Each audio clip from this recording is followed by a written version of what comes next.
Common civil code అందరికీ ఒకటే చట్టం, మతానికి ఒక చట్టం, మతపరమైనటువంటి చట్టం, మతపరంగా మార్పులు అనేటువంటి మతం వ్యక్తిగతం, చట్టం అందరికీ సమానమై ఉండాలి. పెళ్లి వయసు అందరికీ ఒకటే ఉండాలి.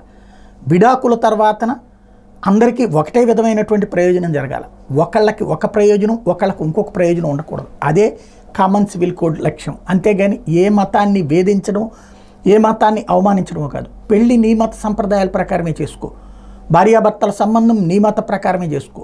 కానీ విడాకులు ఇచ్చినప్పుడు ఆ పిల్లలకి కానీ ఆ భార్యకి కానీ రావాల్సినటువంటి భరణం లేదా ఆవిడకి అండగా నిలబడాల్సినటువంటి బాధ్యత ఆ భర్తకు ఉండాలన్నటువంటిదే ఇక్కడ ప్రధానమైనటువంటి లక్ష్యం. త్రిబుల్ తలాక్ విషయంలోనైనా, ఇప్పుడు సిసిసి విషయంలోనైనా అదే. అలాగే ప్రత్యేకించి ఒక మతపరమైనటువంటి కాన్సెప్ట్తో చట్టాలు ఉండకూడదు. పెళ్లి వయసు అందరికీ 18 ఏళ్ళు ఉండి తీరాలి. ఒకరికి 14 ఏళ్ళకే చేసుకోవచ్చు, ఒకరికి 18 ఏళ్ళు అనేటువంటిది ఉండకూడదు. ఇదే కాన్సెప్ట్తో వస్తున్నటువంటి కామన్ సివిల్ కోడ్ ఎట్టి పరిస్థితుల్లో అమలు చేసి తీరతాం. ఇప్పటికే ఉత్తరాఖండ్లో చేసాం, మిగతా చోట్ల అమలు చేసి తీరతామంటూ నిన్న మధ్యప్రదేశ్లో మరొకసారి అమిత్ షా తేల్చి చెప్పారు.